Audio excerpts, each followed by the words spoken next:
So I'm in Finland, I'm stuck here. I mean, But you haven't been there the whole time, surely. yeah, I am here all the whole time. My normal agenda is to spend 50% of my time in Finland because I mean, as you probably know, we have our headquarters in Firenze, where Leonardo Ferragamo is, and from there we have finance, marketing, events, communication, and the racing part of the company. In these locations that is nearer to where things happens in the Med. But our yard, where we have the technical office and production, is and quality and customer care is up here in Finland. So I have average 50-50. And in one of these 50-50 week, started to ramp up the situation that they were going to close the borders. And then I thought, okay, but if I go away, I cannot come back. What is happening? And then I said, okay, I stay 1 week more, and then it was impossible if I were going back to Italy to come back here. And here is I mean, as you probably know, we had a very big growth, 19 on 18. And then as delivery also 20 on 19 is a huge growth. So we have and when in any factory for any kind of production, you have a so big growth, you have a lot of issues to manage, organize, etc. So I said, okay, I made a deal with my wife and my kids. I stay out and I make a full immersion this time. And so I'm here from beginning of March. Now it's 2 months in a row, something more, and I'm prepared to go back. So yeah, you must be missing the family. Yeah, I'm missing the family, missing my staff, and step by step you get too much used to where you are landed. So it's better that you go back home because I mean, because it's an easy life when you are alone somewhere. Right? Yeah. Well, Finland's a beautiful place to be stuck, you know. So that's not too. Yeah, bad. I mean, out of lack of mountains, that is a very important part of my life. I learned what the forest is, and so I spend my time in the forest. We're not in the office. So. Yeah. But obviously, it probably gives you a rare chance to spend so much time with the yard workers and the management up there. Because if it's week in, week off, I mean, you've probably never spent a 2-month stretch in Finland. Yeah, I mean, I in 2 months, I already spent what I normally do in 8 months. So, yeah. And no, but it has been a value that even when we are going back to the normality, this is a value that will remain because I could get more in touch also on a personal level with people, because when I was here 3-4 days that week, I mean, it was everything so rush, meeting, etc. And in this period, there are two things. First, that I was here for a long period, but second, in a period where you don't have any visit. And this is also leaving you a lot of time, because when I was here, I was used to spend 50% of my time with owner representatives, with owners visiting, with prospects, speaking about future project experience, this and that. But this is over. Nobody here, no supplier, nothing. So, how about the Finnish food? How have you been getting on for 2 months with Finnish food? It's not that bad, let's say. I mean, I could before joining Swan in 2017, 2018. I was used to live in China, so I can manage also the Finnish food. Yeah. No, fair enough. So how is everything at the shipyard? What is this period? Has production or manufacturing been interrupted, or has it been? No, production went on almost full steam.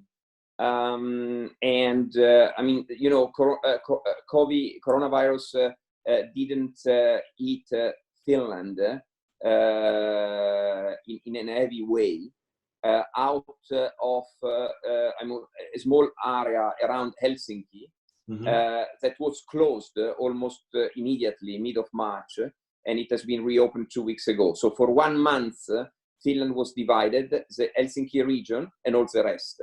Yeah. So the pandemic was in that region and also quite small, but could not go out from there. So in the town here, we had 5 cases. That is almost nothing, and very light.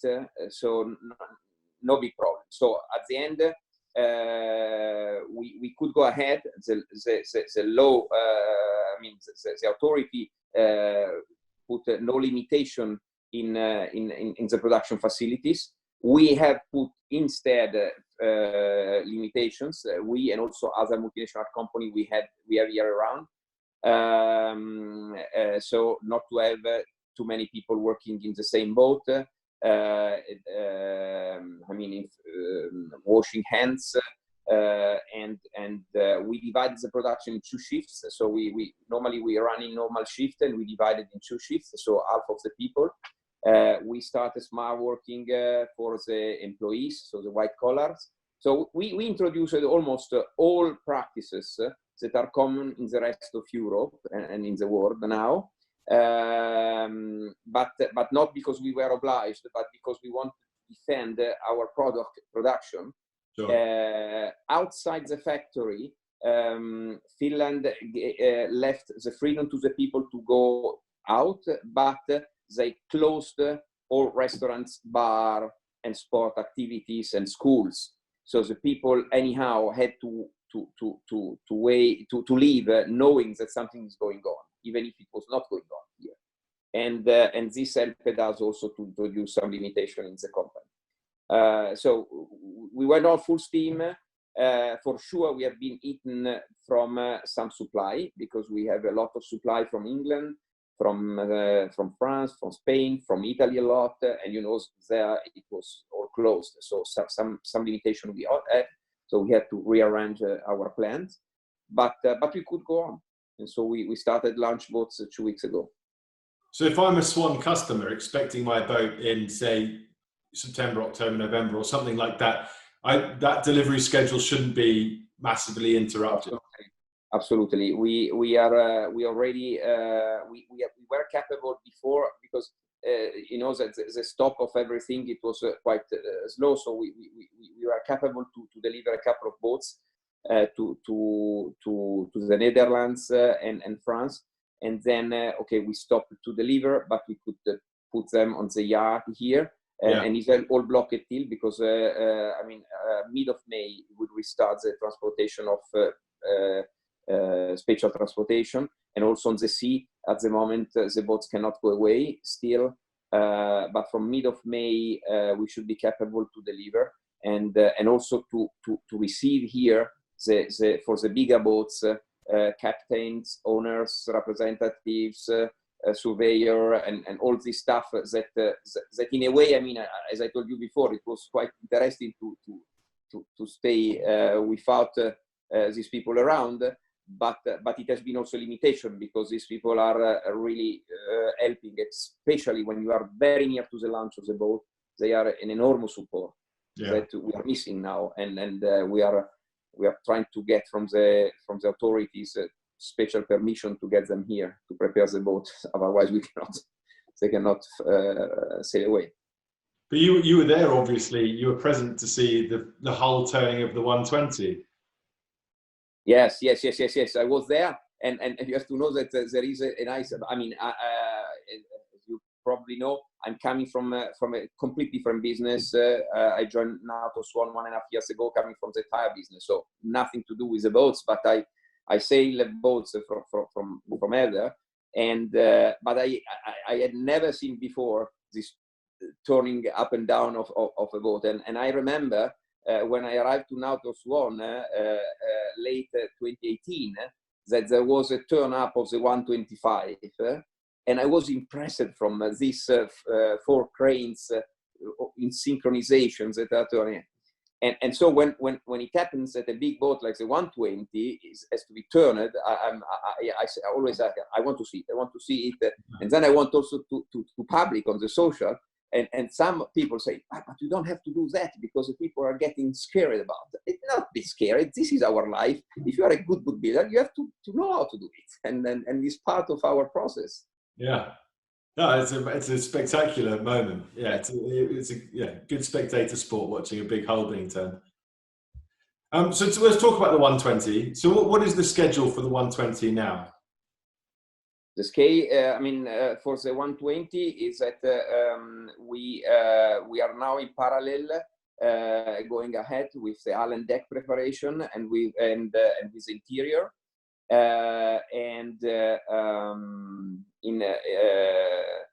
After summer we will start the installation, and then next year, before summer we will have the delivery of the boat. So I mean, we have in front of us 1 year of hard work to get this product finalized. I mean, it's quite an important boat. It's a hugely important boat, rather, for Swan, because obviously it's not your biggest boat, the 125. That's a club Swan. That's more of a racing boat. This is the biggest kind of blue water cruising boat you do. So what does it mean for the company, this kind of boat? I mean, this boat is for us very important, with the three sister boats, the 98s, that will come to the sea earlier than the 120, but they are the same family.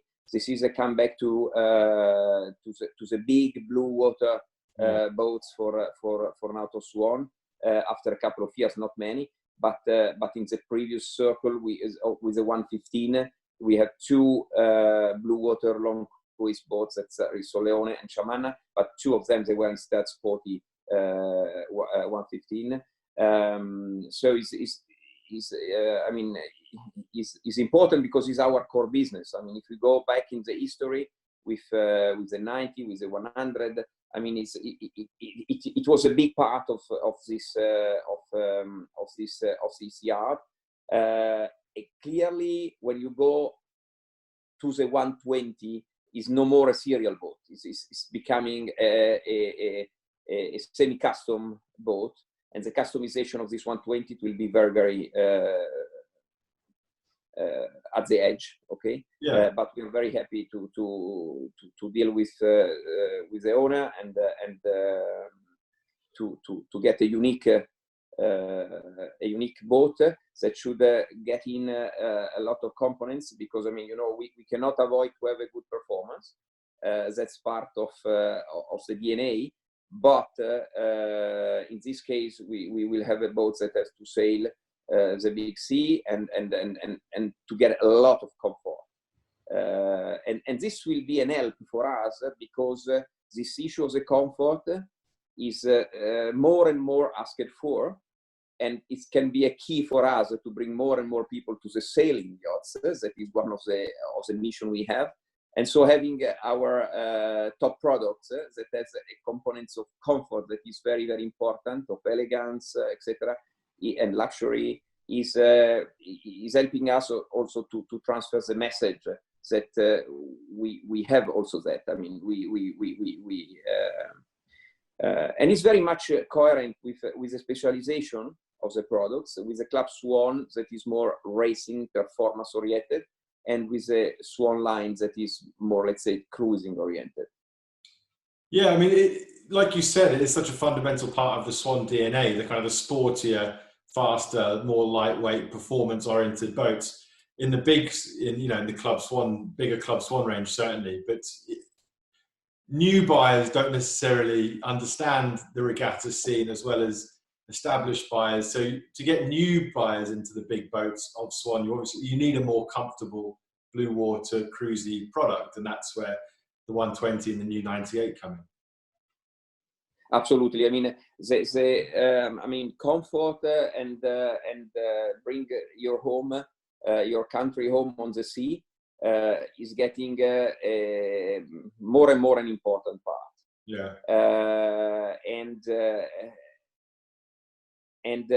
I mean, the confirmation of this is that you know better than me is that that the sailing boats are 10-15% of the large luxury boats, and this is a too little percentage out of this market in the year of the green world and sustainability. I mean, there is nothing more sustainable than a sailing boat, and it is only 10-15% of the total market. There is something that is wrong there, and we have to understand it.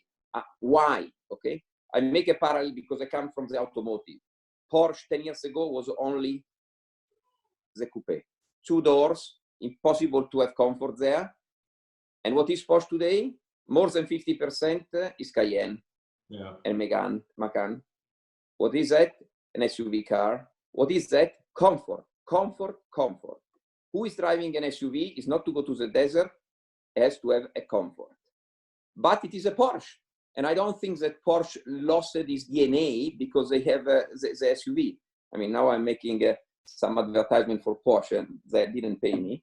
And I'm not driving a Porsche. But I'm driving an SUV because it's comfortable. Point. So we have to find a way to get to sailing boat to be more comfortable and to be more luxury oriented. And but we cannot give up our DNA, that is elegance and performance. And that's the reason why I made the parallel before with that brand. I mean, yeah, we have to have courage, and we are not going to lose that. A sailing boat is also an experience. I mean, I think you don't buy only something to appear. You don't buy a status symbol only, but we are also buying an experience. I mean, what is fascinating me is that I was reading it on magazine and on books, but now I live inside that. You have to look at the eyes of the people that are coming here to speak about their boat, and very often 50% of the time they speak to you about what they want to do with that boat. That is completely different. That, I mean, owning is important, but experience is even more important, and the sailing boat is offering this one. And I was speaking with my guys after that. I was at your event in Cortina, and I have been tremendously impressed by the Indian guy speaking about his North Arctic crossing, okay? yeah, Anil, with a motorboat, okay, clear. But that is a different motorboat than the one that you say somewhere in the Med, okay? And he spoke about his experience. But then he went also down to speak about his boat and all the stories that he was buying a normal boat, but he transformed it in a explorer, blah, blah, blah, etc., etc. Okay, this is, there is a lot of that in a sailing boat, even if you use that boat to go around in the Med. Because if you buy a sailing boat, you don't have it to go very fast to somewhere. I mean, you go it to make it. And that's something that we should use leverage on more and more. yeah. Because we have a target, more people on the boats. The second target is more people on the sailing boat. And and I'm working for that one, not for that. Yeah, well, so we are too. You know, we're trying to help. But yeah, completely agree. The sailing boat. It seems to me that there has to inevitably come a point where the market wakes up to the economy and the green credentials of sailing over motoring, and there will be a new buyer coming into the market who starts to think, well, actually, a sailing boat makes a lot more sense. A new generation. At least that's the hope. Yeah, absolutely. And the new generation is what we are studying and what we are trying to get in, because I mean, our old owners now. I mean, somebody is still with his 675 buying his last Swan, but we need to take in more people, and then you meet people that are completely different, because they have a very low experience. Sometimes they come from motorboats. This is not seldom, and they are used to a kind of comfort that you have to find also on a sailing boat. Now the new hull are helping us a lot because they are wider, so with more volume. They yield less. That is important. The new boats are also faster, so that's another important issue. I mean, and this is helping us to bring more people in. As you said, you're fairly new to super yachts, although you sailed before. You're from the car industry. So what was your impression when you came into Swan, and what is your mission for the company? Okay, I mean, you know, especially the sail yacht industry is a niche. Okay, is very, very small, and so that's alone make an enormous difference if you come to the motor from the automotive. So one thing that we have to do here, and that was probably the main reason why I'm here, is that we have to, I mean, industrialize this industry. I mean, okay, is a very similar. I mean, I think that is a very similar job that for example, the German car management had when they came to Italy and they bought Lamborghini, or when Fiat entered more and more in the management of Ferrari, or when somebody went to buy Jaguar and Rover in UK. So you find fantastic company where design is at the edge, use of luxury materials is at the edge, where you have a lot of handwork, okay, but you are not industrial.